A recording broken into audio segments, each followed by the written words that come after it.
இது குறித்த கூடுதல் தகவல்களை எமது செய்தியாளர் மீரானிடம் கேட்கலாம். மீரான், வணக்கம். தற்பொழுது போக்குவரத்து எவ்வளவு நெரிசல் மிகுந்து காணப்படுகிறது அப்படின்றது திரையில பார்க்க முடிகிறது. அங்க நிலைமையை சீராக்க எதிரும் நடவடிக்கைகள் முன்னெடுக்கப்பட்டிருக்கிறதா? என்ன நிலவரம் மீரான்?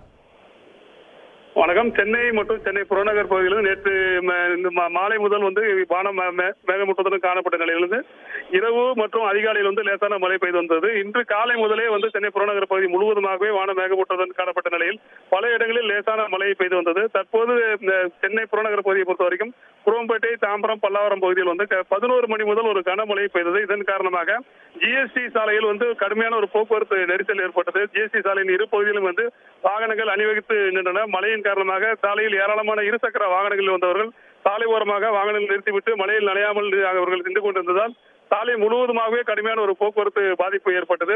கனமழை காரணமாக ஜிஎஸ்டி சாலையில் பல இடங்களில் மழைநீரானது தேங்கி இருக்கிறது. குறிப்பாக ஜிஎஸ்டி சாலையில் அந்த ரேடியல் மேம்பாலம் பகுதியில் கடுமையாக பாதிக்கப்பட்டிருக்கிறது. அந்த பகுதி முழுவதுமாகவே கழிவு நீரும் அந்த மழைநீரோடு கலந்து வருவதால் வாகன ஓட்டிகள் கடும் அவதிக்கிடையே இந்த பகுதியில் பயணம் செய்து கொண்டிருக்கிறார்கள். இந்த பகுதியை பொறுத்த வரைக்கும் அதிக அளவு பாதிப்பானது இந்த ரேடியல் சாலை மேம்பால பகுதி கீழ்ப்பகுதியில் கழிவு நீர் அதிக அளவு இந்த மழைநீருடன் கலந்து தேங்கி இருப்பதால் கடுமையான ஒரு துர்நாற்றமும் வீசிக் கொண்டிருக்கிறது.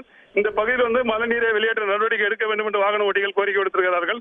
தற்போது மழை சற்று ஓய்ந்திருக்கிற நிலையில் தொடர்ந்து வாகன போக்குவரத்து சீராக சென்று கொண்டிருக்கிறது. போக்குவரத்தை சீர் செய்யும் பணியில் போக்குவரத்து போலீசார் ஈடுபட்டிருக்கிறார்கள். கடுமையான கனமழை காரணமாக குரோம்பேட்டை மற்றும் பல்லாவரம் பகுதியில் கடுமையான ஒரு போக்குவரத்து நெரிசல் ஏற்பட்டு ஜிஎஸ்டி சாலையின் இரு பகுதியிலும் தாழ்வான இடங்களில் மழைநீர் தற்போது தேங்கி இருக்கிறது.